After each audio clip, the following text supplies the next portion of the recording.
vivent ensemble depuis leur jeunesse. Ils se sont mariés et la femme a commencé à travailler avant le monsieur. Lui, il continuait ses études et il faisait aussi ses petites affaires. Petit à petit, il a fini son diplôme, il travaille et ses affaires aussi, vraiment, ça a décollé. Le monsieur aujourd'hui parle en millions. Il parle en millions, il a des grands moyens. Ils ont des enfants. Et il se trouve que le gars, il s'est trouvé une maîtresse. Il s'est trouvé une maîtresse tout le temps. Il est dehors, il revient, il est dehors, il revient. Un jour, il fait asseoir sa femme et lui dit, « Tu sais, moi, je ne veux plus de toi. Je ne veux plus de toi, je veux me séparer de toi parce que j'ai trouvé quelqu'un d'autre. Mais si je le fais comme ça, tout le monde va me critiquer pour dire que hey, la femme qui t'a soutenu quand tu n'étais rien, qui t'a aidé, qui était là, qui t'a aimé, qui t'a fait des enfants. Si je te laisse comme ça, vraiment, ils vont gâter mon nom avec ça. Donc, voici ce que je vais faire. Je ne vais plus te toucher. Il n'y aura plus de rapport sexuel entre toi et moi jusqu'à ce que tu ailles me tromper. Et quand tu vas commettre l'adultère, là, je vais te laisser. Je vais te divorcer. Et j'aurai une preuve, j'aurai au moins un argument devant tout le monde pour dire que c'est parce qu'elle m'a trahi, c'est parce qu'elle m'a trompé que je l'ai laissé, que je l'ai divorcé. Quelle méchanceté. Quelle méchanceté. Mais quand l'être humain veut devenir mauvais, là, il dépasse Satan lui-même.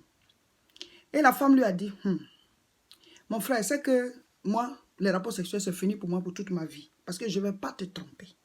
Je ne vais pas te tromper. On sera là. Si tu veux me divorcer, divorce-moi.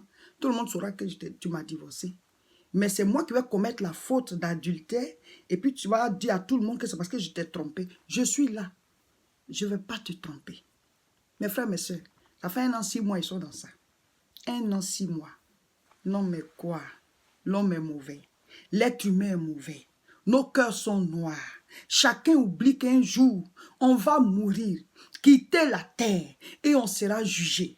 Quand on le dit, il y en a qui disent que c'est n'importe quoi, on ne sera pas jugé. Mais au moins pour mourir, on est sûr de ça. On va tous mourir. On va tous quitter la terre. Et comme on ne sait pas ce qu'il y a après la mort, là, doucement avec la méchanceté. Doucement avec la méchanceté. Ça, c'est la haute sorcellerie. C'est la haute sorcellerie, mon frère. Tu es méchant, tu es mauvais. Et combien de personnes souffrent chaque nuit dans leur chambre? Ça pleure sur le lit, ça pleure, leur oreiller est mouillé de larmes. Parce que ce sont des problèmes qu'on ne peut pas expliquer comme ça à tout le monde. Ce sont des problèmes qu'on ne peut pas dire comme ça. Tu les vois, ils sont ensemble, mais il y a le feu au milieu. Il y a le feu dans le cœur. Oui, j'appelle ça les punitions des rapports sexuels. Les punitions, vous punissez les gens avec cette affaire de rapports sexuels-là. Et la personne agonise. Ça la brûle, ça le brûle. Il ne sait pas quoi faire. Non, mais l'être humain est mauvais. On est mauvais les uns envers les autres. Je voudrais remercier tous ceux qui m'appellent et qui m'expliquent leurs histoires et qui disent « Maman Seka, c'est vent de Dieu. Raconte mon histoire pour aider les autres. Raconte mon histoire pour que d'autres personnes ne passent pas là où je suis en train de passer, pour que ça serve de leçon et d'enseignement. » Chaque fois, je le ferai et je garderai toujours l'anonymat, c'est-à-dire que je ne dirai jamais vos noms. C'est parce que vous me permettez de raconter vos histoires et ça édifie beaucoup de personnes parce qu'il y a trop de souffrance. Vous savez, les témoignages ne nous appartiennent pas. Quand on vit quelque chose, notre témoignage, c'est pour édifier les autres. Et tous ceux qui suivent mes vidéos ont dû le remarquer, je ne donne jamais de nom, on ne va jamais donner de nom. Donc, quand vous racontez votre histoire comme ça, vous voulez que je la raconte. Et il y en a qui m'ont dit, ah, mais depuis j'ai donné mon histoire, tu n'as pas encore raconté. Non, on attend quand il y a un enseignement qui va avec, et voilà, et on ajoute ça en exemple. Voilà, sinon, c'est pas pour rien comme ça, on va venir raconter. Il faut qu'il y ait un enseignement qui va dans ce sens. C'est là qu'on ajoute ton histoire. Donc, merci à vous tous qui me racontez vos histoires, pour qu'on puisse les utiliser comme enseignement, comme modèle, comme voilà, exemple pour appuyer un enseignement. Alors maintenant, l'histoire que je vais raconter, c'est un jeune couple. Eux, ils sont mariés. Ils se sont rencontrés, c'est un peu le contraire de la première histoire. Eux, ils se sont rencontrés, le gars, il avait des grands moyens. Un jeune, mais il avait un bon poste, donc il a l'argent, et il couvrait la fille de cadeaux, et tout allait bien, toujours bien habillé, lui-même bien habillé, il habille bien sa femme. Donc, en tout cas, un jeune couple, mais tout va bien avec beaucoup de sous. Donc, la fille, ben, elle était très contente. Et puis, après, on ne sait pas ce qui s'est passé, il a perdu ce poste-là. Le jeune, il a été renvoyé de son travail. Et entre-temps, ils se sont convertis à Jésus. Ils sont devenus chrétiens. Et le monsieur, il est beaucoup plus à fond dans l'affaire de Dieu qu'elle. Et donc, il a pris des résolutions parce que quand ils se sont mariés et qu'il avait les moyens, de temps en temps, il y avait des copines, voilà. Et donc, ça fatiguait celle-ci tout le temps. Ah, tu as des copines par-ci, par-là. Mais maintenant, il est devenu chrétien et il dit, ma chérie, tout ça, c'est fini. J'ai donné ma vie réellement à Jésus. Je veux vivre la sanctification. Je ne veux plus te tromper. Voilà, je ne veux pas vivre dans l'adultère. Toi et moi, ben, on va vivre notre vie chrétienne. Et puis, bon, il a cherché du travail. Il a eu un autre poste, mais qui n'est pas comme avant. Donc, il n'a plus les grands moyens. C'est fini. C'est la femme là qui a commencé pour elle. C'est la femme là qui a commencé pour elle. Quand son mari vient vers elle, c'est la punition. Non, aujourd'hui j'ai ceci. Ah, j'ai cela. Ah, faut me toucher. Ah, ceci. Ah, cela. Dès qu'il y a une petite histoire, c'est fini. On met le cadenas. Le gars, il va être puni. Et ils sont comme ça. Ils souffrent dans sa chair chaque jour. Chaque jour. Pour pouvoir toucher sa femme. C'est un problème. Elle ne veut pas de lui. Un jour, elle lui dit que ah, ton parfum que tu mettais avant, là, c'était bon. Maintenant, celui-là même, là, ça sent même pas bon. J'ai même pas envie. Et ceci et cela. Et c'est lui maintenant qui dit, oh Seigneur, je ne veux pas vivre dans l'adultère. Je ne veux plus tromper ma femme. Aide-moi. Touche son cœur. Pour avoir les rapports sexuels, ton mari, même à la mairie, on appelle ça devoir conjugal. Devant la loi, c'est le devoir conjugal. Mais c'est vrai, ce n'est pas parce que c'est le devoir conjugal qu'on va forcer quelqu'un. Mais il t'a fait quoi, cet homme, tu es en train de maltraiter? Vous savez, nous les femmes, on est aussi très compliqués. Hein? Si c'était lui qui faisait ça, tu serais en train de souffrir, pleurer. Mais souvent, quand on trouve une bonne personne dans nous-mêmes, nous les femmes, on les maltraite. Les femmes qui ont trouvé les bons maris, là, elles maltraitent ce monsieur. Parce que lui, il a décidé maintenant de vivre la sanctification. C'est toi qui lui fais ça. Vous voyez? Souvent, tu as gagné le gros lot, ma soeur. Tu as gagné le gros lot, mais tu ne sais pas. Le vrai bonheur, on ne l'apprécie que lorsqu'on l'a perdu. Ton mari, il est à fond dans l'affaire de Dieu. Suis-le dedans. Tu as quel problème chaque jour, chaque nuit, dès qu'on te touche, tu veux quoi? Donc, c'est son argent que tu as aimé. Ce n'est pas lui. Parce qu'aujourd'hui, il n'a plus de sous, il n'a plus rien. Les rapports sexuels, allez, il est sévré. On le punit avec ça. Dès qu'il y a une petite chose, tu ne veux plus. Ah, il sent plus bon comme avant. Mais il faut lui acheter le parfum là. Il faut lui acheter le parfum là. Il y a un autre couple, eux, le monsieur, il ne vient jamais vers sa femme. Il ne demande jamais à avoir les rapports sexuels. C'est toujours elle qui doit venir. C'est toujours elle qui doit demander. Et s'ils ont eu les rapports sexuels, après ça, allez, c'est parti pour après au moins 1 mois. Parce que lui, il s'est satisfait ailleurs, il s'est satisfait dehors. Donc, elle, pour elle, là, c'est comme si elle doit quémander. Elle doit quémander. Elle doit demander même pardon. Et donc, souvent, elle se dit, bon, c'est vrai, il ne vient pas, mais moi, je vais essayer au moins de provoquer.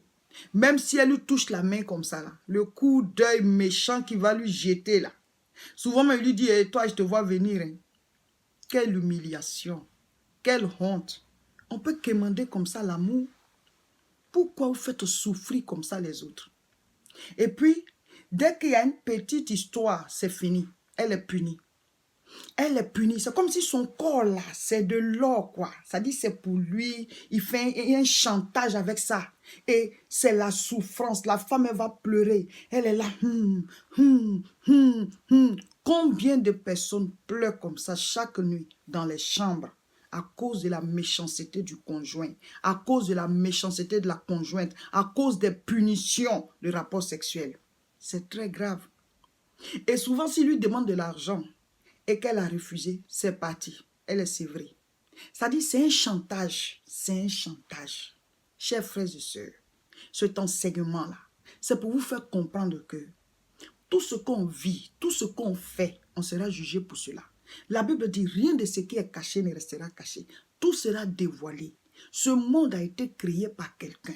Ce monde a été créé par un Dieu. Et il nous voit, il connaît nos cœurs. Les portes ne le bloquent pas. Les murs ne le bloquent pas. Il voit tout, même dans les maisons, il voit. Vous voyez, il y a des gens qui ne croient pas en Dieu. Mais imaginez que vous arrivez quelque part, vous rentrez dans une maison, vous voyez qu'ils ont préparé à manger, ils ont fait le lit, la table est faite, la maison est propre, tout et tout, et vous mangez, vous vous mettez à l'aise, vous regardez la télévision, vous mettez le ventilateur, vous profitez de tout, sans vous demander s'il n'y a pas une facture à payer, qui a prêté tout ça en fait.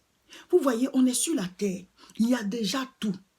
Le soleil, la pluie, vous voyez, il y a l'air pour respirer, tu vis, tout est là en fait. Et personne ne se demande qui a prêté ça. C'est ça.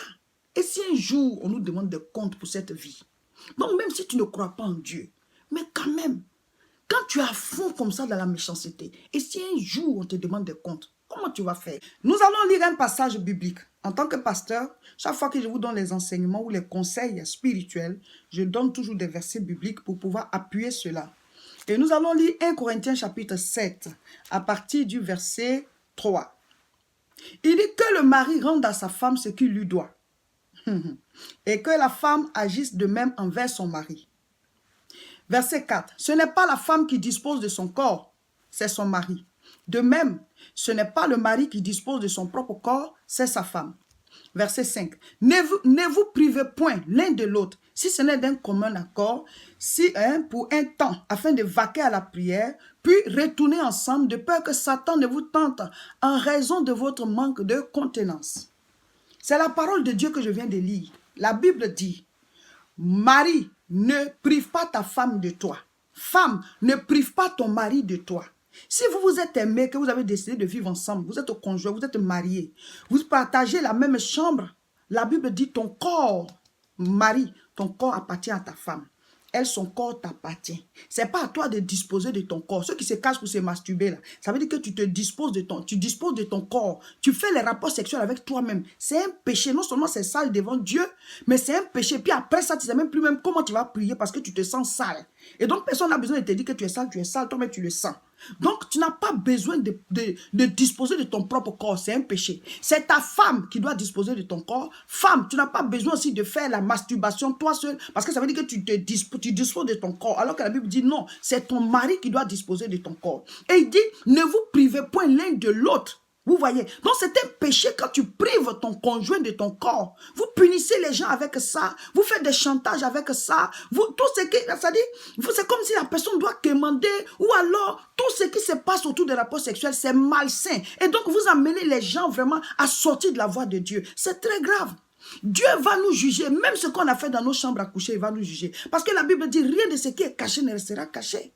Maintenant, il dit d'un commun accord, vous pouvez décider de vous priver pour vaquer à la prière. Vous voyez, ah, mon mari, ma femme, on va faire un temps de jeûne et donc on arrête le rapport sexuel. Ça, c'est d'un commun accord. Mais on ne se lève pas pour priver quelqu'un pour dire, ah, moi, je suis en train de jeûner. Si tu es en train de jeûner que ton conjoint ne jeûne pas, ben jeûne la journée et puis la nuit, il faut remplir ton devoir conjugal. On n'oblige pas quelqu'un parce que ah, moi je suis en train de faire ci. Maintenant, si tu lui as dit que lui dit il n'y a pas de problème, je peux te laisser tranquille pendant ton temps de jeûne, d'accord. Mais il y a un devoir que tu dois accomplir. Et ce sont des choses que les gens ne peuvent pas dire comme ça ouvertement. Donc la souffrance est secrète. Ça donne des maladies aux gens. La personne n'a pas envie de vagabonder sexuellement. Et toi aussi, qui es son conjoint, tu le prives. Donc la personne ne sait pas quoi faire. C'est grave ce que vous faites. C'est un péché et Dieu va nous juger pour tous les actes qu'on a commis sur cette terre. Voilà, chers frères et sœurs, c'était l'édification du jour. Mon nom, c'est Pasteur Seka Olga de l'église évangélique La Moisson de France. Nous prions à Tourcoing, c'est dans le nord. L'adresse, c'est 48 rue Saint-Omer, 59 200. Tous les dimanches à 10 h, nous faisons les cultes. Et les mercredis aussi à 18 h 30, il y a des temps d'enseignement. Nous avons des retraites spirituelles une fois par mois. Voilà, pour vous tous qui êtes loin, si vous voulez venir prier avec nous, on a des retraites spirituelles. Il n'y a pas de dortoir dans l'église, donc il y a un hôtel qui n'est pas loin de l'église. Appelez-nous à ce contact et on va vous donner voilà, l'adresse et vous allez réserver. Alors, la prochaine retraite, c'est du 30 au 31 mars, samedi et dimanche. Vous arrivez samedi, on fait la prière, dimanche aussi, et vous retournez dimanche soir. Et puis, en avril, c'est du 20 au 21. Pour ceux qui veulent déjà savoir pour le mois d'avril, du 20 au 21, c'est dans la période de Pâques.